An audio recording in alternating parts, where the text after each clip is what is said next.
Boa tarde, a TV Bom Dia entrevista hoje o senador gaúcho Luiz Carlos Reins, que está lá em Brasília, no centro de tudo, onde as coisas acontecem, e o Brasil, mais do que nunca, precisa das decisões de Brasília. Os estados, os municípios passam por grandes dificuldades, não que Brasília não passe também, porém, aqui nos municípios onde acontece a vida das pessoas, o sentimento dos problemas chega mais rápido até o cidadão. Então, nada melhor que nós ouvir o que está acontecendo em Brasília, o que pode vir para nossa região, para que possamos atravessar da melhor maneira possível essa pandemia aí que nos põe todo mundo em xeque e nos desafia diariamente. Boa tarde, senador, seja bem-vindo à TV Bom Dia. Boa tarde, Rodrigo. Boa tarde também. Nós estamos falando boa tarde, mas na TV Bom Dia, né? Então, um prazer falar com você e Rádio Bom Dia, prazer a todos que estão nos assistindo nesse momento. Cumprimentar a Marinês Ronsoni, que fez a ligação para que nós pudéssemos fazer essa reunião, minha amiga Mari, que há muito tempo estamos juntos já nas campanhas políticas, ajudava o deputado Luiz Carlos Reins e continua ajudando o senador Luiz Carlos Reins. Os maiores defensoras suas aqui na região. Pois é. Um abração a Mari e a toda a nossa turma aí também. Em nome dela, toda a equipe, o pessoal que nos ajudou nessas últimas campanhas, porque primeiro era só o pessoal do Sindicato Rural, Rodrigo. Nós chegávamos no Sindicato Rural, ali nós tínhamos o Piccoli, né? Um grupo de produtores rurais, juntava toda a região ali, era só o pessoal ligado ao Sindicato Rural de Getúlio Vargas, que eu chegava, e depois no Sindicato Rural de Erechim. Depois a coisa se espraiou e se alargou. Hoje muitas pessoas nos ajudam, como a Mari também está nos ajudando. Primeiro, acho que é extremamente importante nós falarmos da pandemia. É um problema sério, muito sério, que não é apenas no Brasil, mas no mundo inteiro está sendo afetado. Mortes ocorrem na Europa, nos Estados Unidos, na Ásia, em qualquer parte do mundo, e não pode ser diferente do Brasil. Então, todos os cuidados são necessários. Por exemplo, eu tenho um costume, Rodrigo, de chegar em qualquer lugar. Eu chego aí na rádio, ou no jornal, na emissora de você, na TV, e vou apertar a mão das pessoas.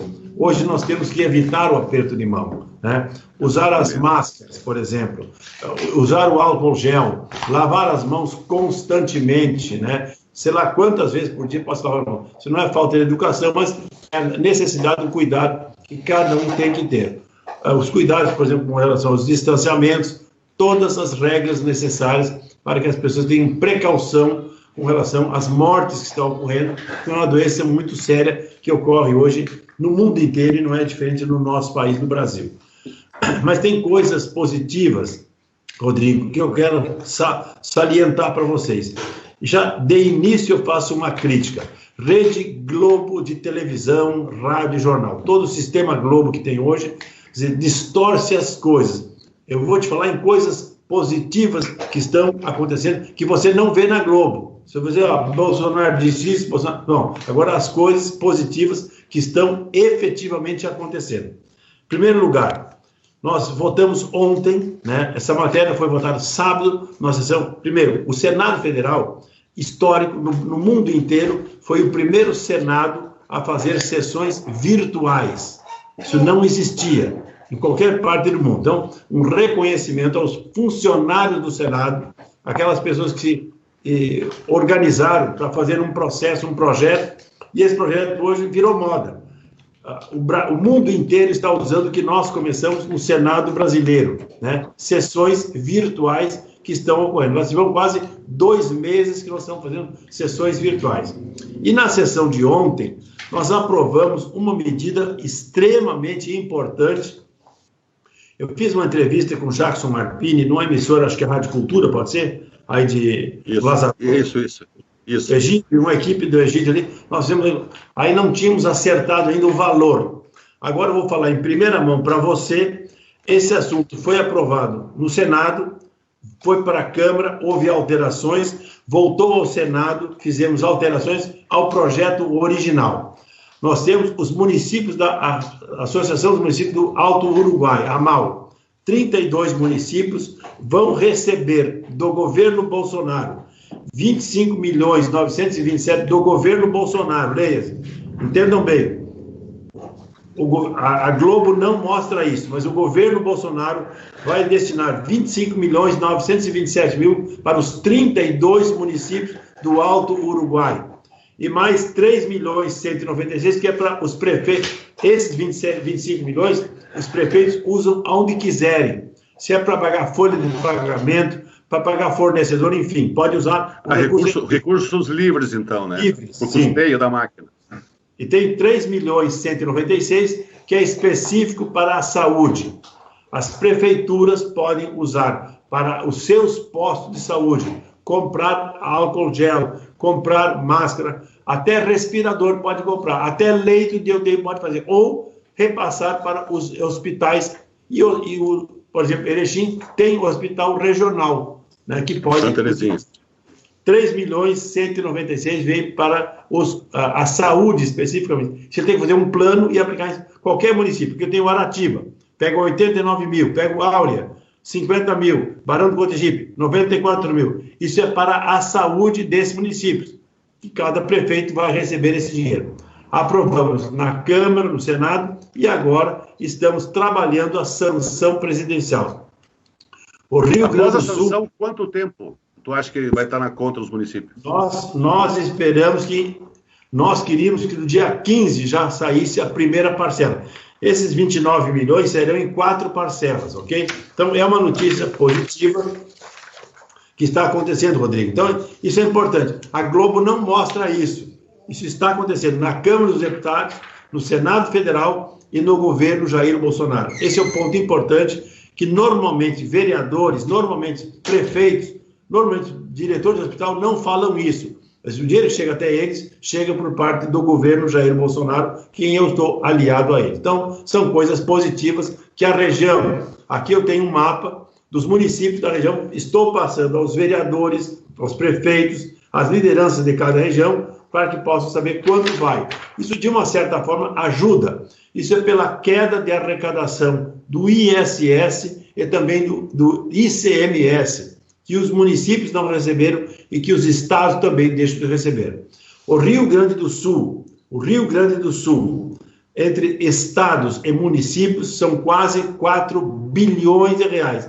Entre estados e municípios, quase 4 bilhões de reais. Importante que digam que veio do governo Bolsonaro. E também o Rio Grande do Sul é um dos maiores devedores da União. O Rio Grande do Sul deixará de pagar quase 5 bilhões que não precisa pagar. Essa lei que nós votamos também autoriza a não pagar as contas que tem com a União ou com bancos. Então, não pagar ou prorrogar elas? Não é uma anistia. Rodrigo, não paga a parcela de 2020. Tá. Esse ano não precisa pagar, ponto. Então, é importante, o governo do Estado do Rio Grande do Sul, as prefeituras do Rio Grande do Sul, hoje tem um benefício de quase 9 bilhões de reais do governo Jair Bolsonaro para o Estado e para os municípios, para a população do Rio Grande do Sul. O governador, por exemplo, vai poder pagar professor, vai poder pagar brigadiano, que tem atrasado o salário, recebe do governo Bolsonaro. Então é importante que se diga isso. Por que eu ressalto, Rodrigo? Porque normalmente os seus co-irmãos da grande mídia brasileira não falam isso. E tem que falar. Se você é imparcial, é uma mídia séria, fale as coisas que acontecem, de bom ou de ruim. Bom, só falo, Bolsonaro disse isso, Bolsonaro disse aquilo. Bom, eu estou falando coisas concretas. A região do Alto Uruguai vai receber 29 milhões de reais para a saúde e para as prefeituras diretamente. Ponto 1. Ponto. Senador, outra questão, sei que o senhor está trabalhando aí com relação a... Todo mundo busca a cura da Covid-19. O mundo está atrás dessa cura. E tem um grupo de trabalhos que estão estudando um remédio que é o ivermectina. Acho que é esse o nome do remédio, né? Sim. Né? O que o senhor está fazendo? E tem uma gaúcha no meio disso, né? Rodrigo, deixa eu dizer. As pessoas chegam na gente. Eu estou em São Borja, não estou em Brasília, corrigindo, por favor. Okay. Brasília, em São Borja. Hoje o telefone celular, WhatsApp, redes sociais, isso funciona. Eu estou falando com você pela internet, pelo Skype. Eu tenho um laptop falando com você. E eu faço reuniões com o mundo inteiro hoje, o Brasil inteiro. Me procurou uma médica, a doutora Tassiana, de Fortaleza, Ceará, e um médico do Rio de Janeiro, doutor Maurício, que já estão trabalhando há alguns anos com esse remédio ivermectina, que nós comumente, nós produtores rurais, usamos para o nosso gado, para o gado de leite, para o gado de corte, usamos ivermectina. Existe também a ivermectina humana, estou falando em animal, que é comum, os produtores rurais conhecem ivermectina, e hoje a doutora Tassiana e o doutor Maurício, há muito tempo estão fazendo um trabalho com o chikungunya, com ivermectina, e agora, de uns meses para cá, ela começou a usar essa substância, esse produto, para o combate ao coronavírus, com resultados muito bons. Então, o que eu estou? Eles me procuraram, que tinham dificuldade junto ao governo, e eu intermediei, e nesta segunda-feira nós conseguimos incluir na chamada Plataforma Brasil, esse projeto que a doutora Tassiana e o doutor Maurício estão trabalhando. Eu incluí junto, como eu sou agrônomo, sou produtor rural, não entendo a medicina, para nos discutirmos essa questão, eu usei o doutor Calilo, que é o médico-chefe da Santa Casa, congrega dezenas de médicos da Santa Casa em Porto Alegre. O doutor Calilo participou dessa conversa que eu tive com esses dois médicos, cearense e também carioca, para entender melhor o processo. Nós conseguimos incluir na chamada Plataforma Brasil, e aí estou falando uma agrônoma, minha colega, fitopatologista, a doutora Andréia, lá de Santa Cruz, que entrou no processo para nos ajudar. E nessa segunda-feira, nós conseguimos entrar na Plataforma Brasil, estamos aguardando o reconhecimento do Ministério da Saúde para deslanchar a pesquisa com ivermectina, ok? E temos trabalhos, literaturas da Bélgica, médicos belgas trabalhando, médicos alemães trabalhando, médicos japoneses trabalhando, médicos australianos, vários países do mundo já têm trabalhos nessa mesma linha, que aqui no Brasil, a doutora Tassiana e o doutor Maurício, simbolizando os dois médicos, nós também conseguimos incluir no governo Bolsonaro. Começamos com o ministro Mandetta, estamos nesse instante com o ministro Teichmann, que está também tentando regularizar a pesquisa, e já tem resultados favoráveis. Existem outros produtos, mas aqui, esse produto, por exemplo, eu estou em São Borja, mas, como disse, chega alguém de Fortaleza, Ceará, me procurando, chega alguém do Rio de Janeiro me procurando, e o que eu tenho que fazer? Intermediar junto ao Ministério da Saúde para poder fazer a pesquisa do combate ao coronavírus em cima de um produto que tem resultados fantásticos, que é a ivermectina. Então, existem outros, mas eu estou falando de um produto que me procuraram e eu estou ajudando. Okay? Isso é importante para nós. E também outra questão. Aí tem aviões que me ajudam, ok? Nós também intermediamos, tem uma associação de pilotos privados chamada AOPA e donos de avião. Nós colocamos, a questão de um mês atrás e agora estamos intensificando, colocamos 244 aviões de pessoas que têm avião, empresários, produtores, empresas, e os pilotos, colocando à disposição do governo Bolsonaro para fazer o quê? Distribuir médicos, equipamentos, sistemas que estão voando gratuitamente. Se você tem um avião, coloca à disposição. Então, esta associação, e o doutor Humberto, lá de São Paulo, é o presidente. A pessoa da aviação agrícola aqui do Rio Grande do Sul me colocou em contato com eles e colocamos esses 244 aeronaves em todo o Brasil à disposição do governo Bolsonaro para fazer o quê? Transportar medicamentos, equipamentos, inclusive médicos que essa associação está fazendo hoje. Então, é mais um trabalho que o telefone nos alcança, o WhatsApp nos alcança e a gente pode ajudar no combate a essa pandemia. Falando em notícias boas, o Brasil tem que andar apesar das dificuldades. E algumas semanas atrás chegou aqui e botou a sua sede em Ipiranga do Sul, a empresa Rudra, de Goiânia, que ela está fazendo o estudo técnico da Transbrasiliana, esses 68,2 quilômetros que liga Erechim a Passo Fundo. Uma obra esperada há décadas pela comunidade regional e que uniu duas regiões em prol de uma demanda histórica, que é a região do Planalto Médio e a região do Alto Uruguai. A minha pergunta em cima disso eu acompanho há muitos anos isso, eu acho que nunca andou tanto. Agora tem um projeto técnico.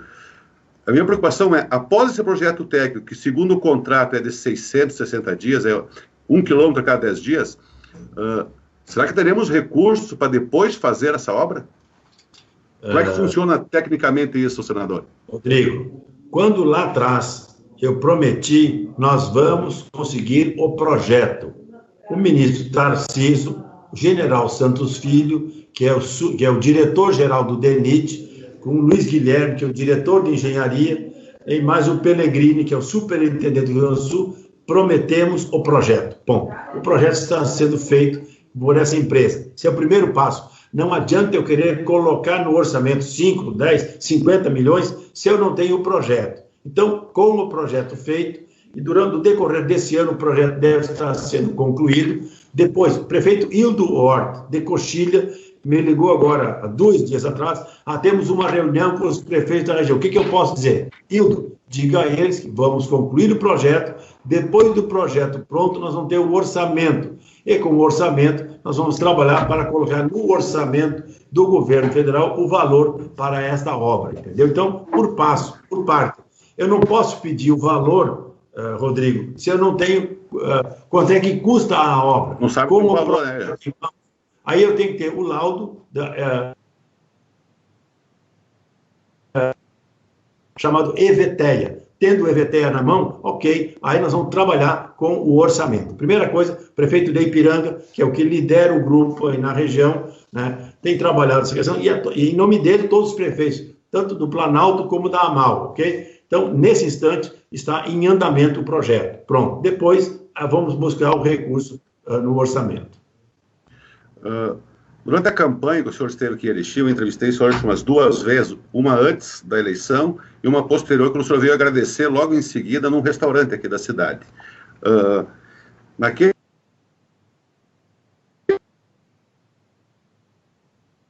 importância de nós retomar a via férrea aqui para a nossa região, né? Com muitas estradas sucateadas, a aviação férrea podia ser uma forma de nós baratear o custo de transporte. Com toda essa coisa, o senhor está conseguindo andar nesse sentido? Nesse projeto? Sim, eu tinha já uma audiência pública que nós iríamos fazer na Fiergs, o presidente Petri, da Fiergs, presidente da Fiergs.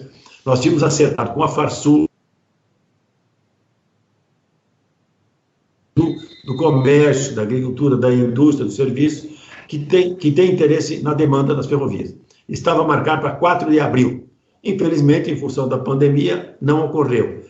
Esta semana, acertei com o presidente Petri, com o presidente Gedião da Farsul, e também com o engenheiro Bento, né, que é quem foi contratado para fazer isso da Malha Sul. Malha Sul é Rio Grande do Sul, Santa Catarina e Paraná. E nós estamos ajustando uma reunião para o próximo dia 17, uma reunião pela internet, chamando o setor interessado nas ferrovias gaúchas, que eu dizia que nós temos 3.200 quilômetros. Se eu pegar, por exemplo, aí da região de vocês, de Erechim, Passo Fundo, tem ferrovia, não está sendo utilizada, ok? O que eu quero? Discutir se existe interesse pelas cooperativas, pelas cerealistas, pelo pessoal do biodiesel, vocês têm a Olfar, pelo pessoal do diesel, pelo pessoal do fertilizante, pelo pessoal do aço, qual as demandas por região. Então, isso, em princípio, já estamos agendando para o próximo dia 17 de maio, uma teleconferência para tratar especificamente da questão das ferrovias do Rio Grande do Sul. Nós temos um problema social muito grande em algumas regiões com relação aos beira-trilhos também, né? Tem a questão da economia, que seria o retorno dos trens, mas tem um problema social muito grande. Em Erechim mesmo, hoje eu escrevi na minha coluna do jornal Bom Dia, nós temos 100 famílias em Erechim sem água, sem luz. Então eles não podem nem fazer a limpeza das mãos de higiene para combater a Covid-19. Então tem a parte econômica, tem a parte social também envolvida em tudo isso. Então é bem complexo essa questão, né, senador? O pessoal do beira-trilho, vou falar para os nossos vereadores, para a minha amiga Marinês, me passem esse problema.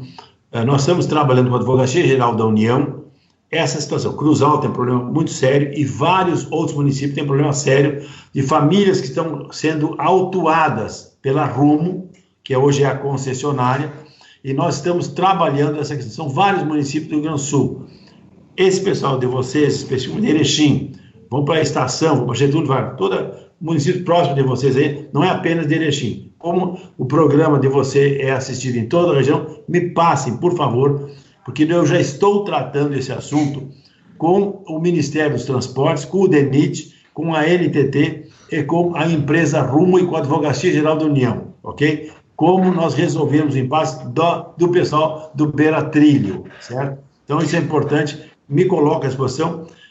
Daí eu não fui demandado, mas tu está falando agora, estou à disposição, porque nós já estamos ajudando outras regiões como resolver o problema dessa questão do Beira Trilho. Por exemplo, a Prefeitura de Carazinho, o trem em Carazinho passa dentro da cidade e vai mudar, quer dizer, se nós voltarmos o trem para lá, sairá da cidade. Então, como prefeito, nós queremos mudar a linha férrea de dentro da cidade de Carazinho, especificamente, porque passa no centro da cidade. Faz o anel ferroviário, tu pode ampliar ela por fora, né? Se é uma saída. Então, isso nós já estamos estudando. Então, eu estou falando esses casos todos que nós já estamos trabalhando, estamos à disposição especificamente sobre a questão da Beira Trilho, ok?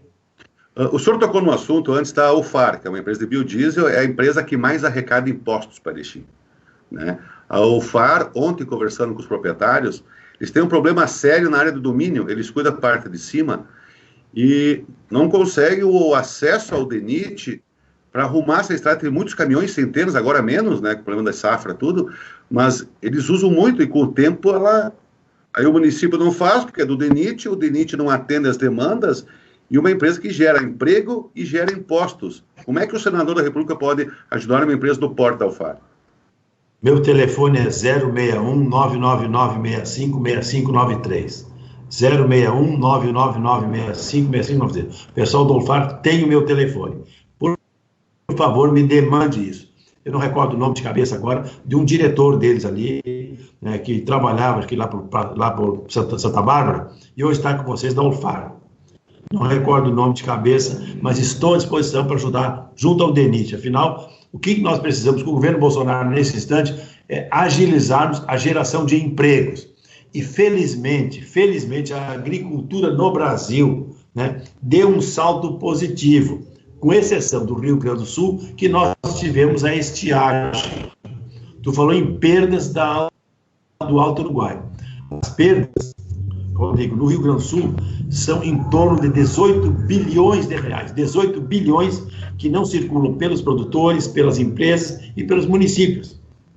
Em torno de 12 milhões de toneladas de grãos nós não colhemos. Grãos e silagem de milho.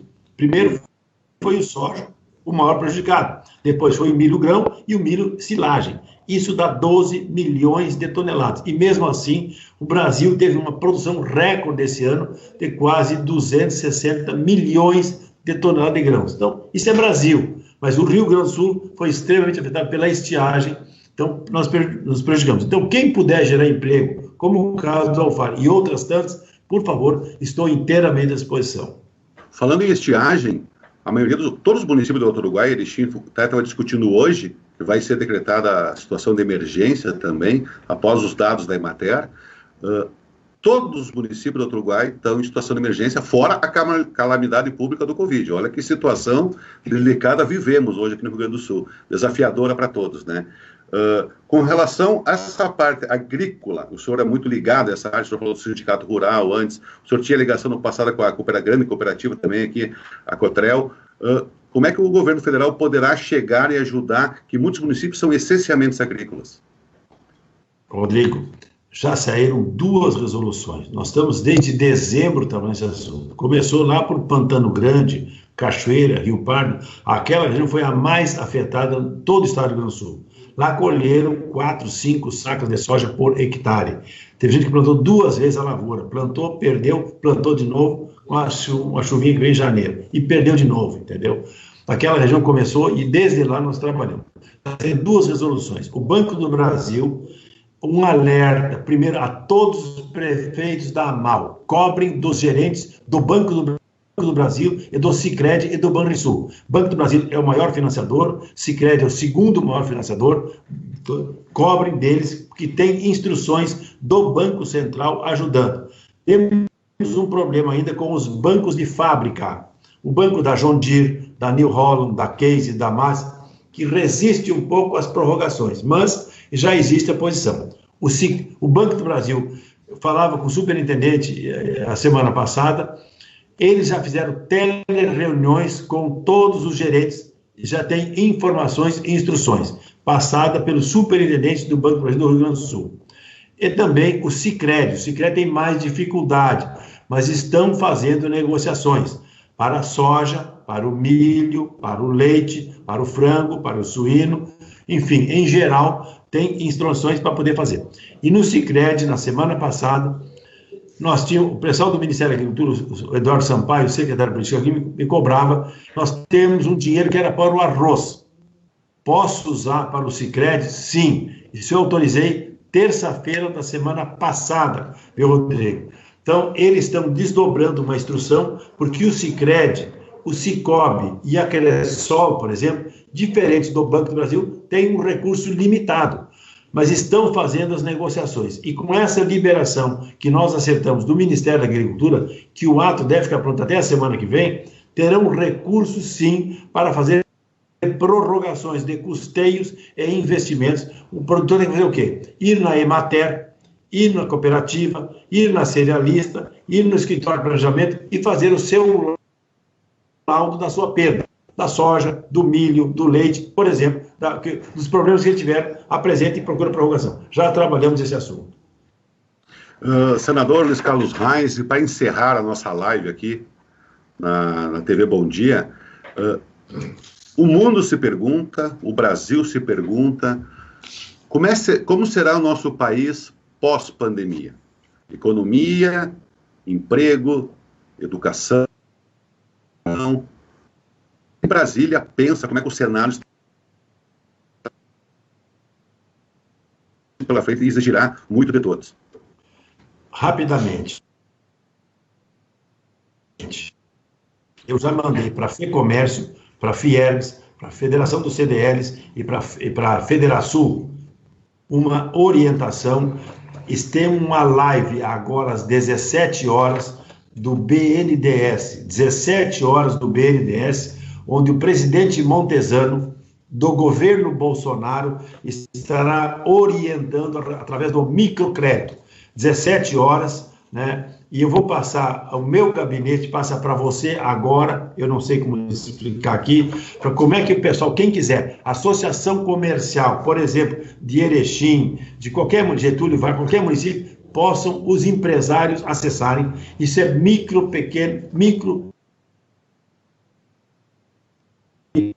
recursos. Tem mais, a Caixa Federal já fez convênio com 500 prefeituras para 50 bancos. Já tem convênio com o Banco do Brasil, que é o maior. Já tem convênio com o nosso Sicredi. Já tem convênio com o Cressol. Já tem convênio com o Banrisul, para poder chegar aos R$600 nas famílias necessitadas. Teremos um fundo garantidor. Estamos trabalhando e o governo Bolsonaro vai...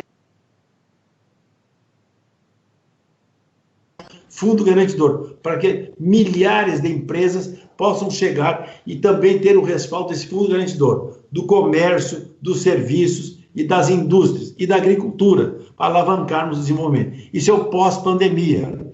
Fundo garantidor. Ontem, no governo Dilma, por exemplo, botaram 10 bilhões de reais. 10 bilhões, escute bem, 10 bilhões de reais para garantir 5 ou 6 empresas da indústria naval.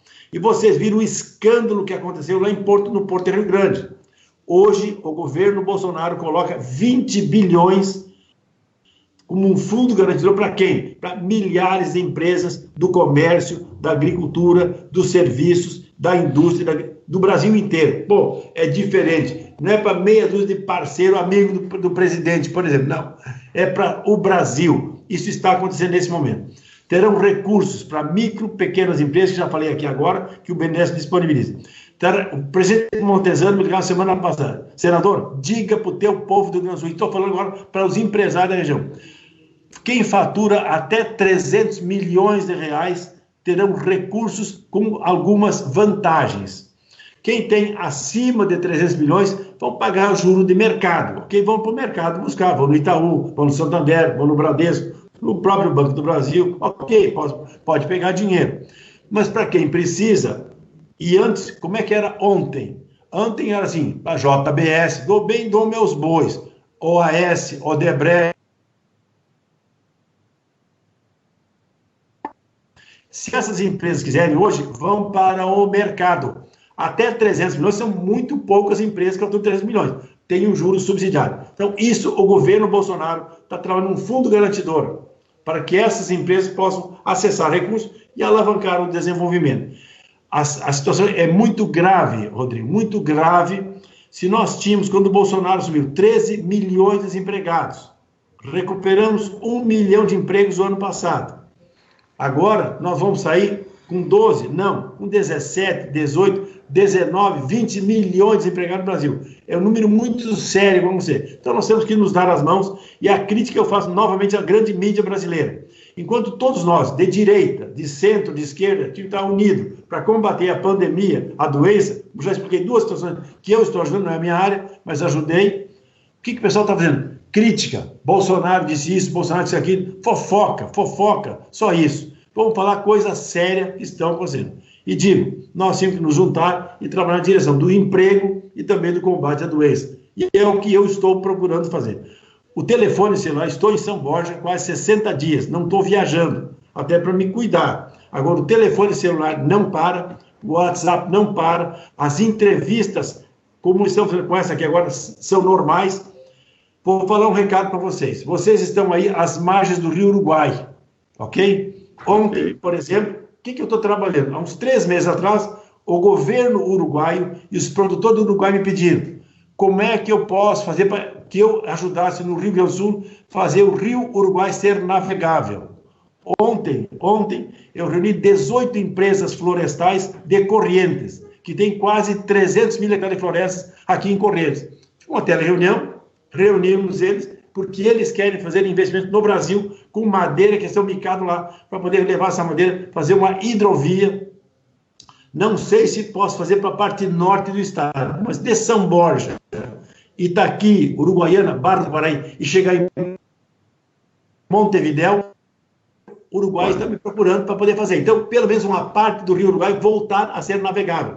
Começamos dessa forma, já estamos trabalhando. Então, as questões necessárias para o Brasil, para o Rio Grande, o telefone celular nos alcança, e, como eu disse, o WhatsApp e as redes sociais. Como fiz essa entrevista ontem com 18 empresas que plantam 280 mil hectares de florestas aqui na Argentina. Se reuniram comigo ontem, né, argentinos, porque têm interesse nessa hidrovia, têm interesse em investir no Rio Grande do Sul, com madeira que estão micadas na Argentina, e o mundo tem interesse. Então, o que eu te digo?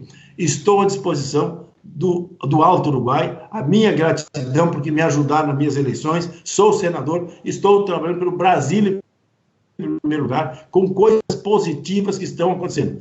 O combate à pandemia são ações dessa natureza. Entendeu, Rodrigo? É isso que estou fazendo, estou à disposição. Os empresários da agricultura, do comércio, do serviço, vocês me elegeram para ajudar o Brasil e o Rio Grande do Sul. Ponto. Senador, obrigado pela tua disposição nos atender dessa tarde, hoje de quinta-feira. Ok. Um abraço a você, Rodrigo, todos os amigos que estão ligados na TV. Bom dia. Bom dia, nós estamos de tarde falando isso aqui. Tem recursos que eu não falei para vocês da saúde, que já saíram para a região. Desde dezembro, o governo Bolsonaro ajudou hospitais e prefeituras, desde dezembro até abril. Vários recursos já chegaram aos municípios, e é importante que digo, veio do governo Bolsonaro com a ajuda do senador Luiz Carlos Reis. Um abraço a vocês. Obrigado. E assim terminamos essa nossa live com o senador da República do Rio Grande do Sul, Luiz Carlos Reis. Uma boa tarde a todos.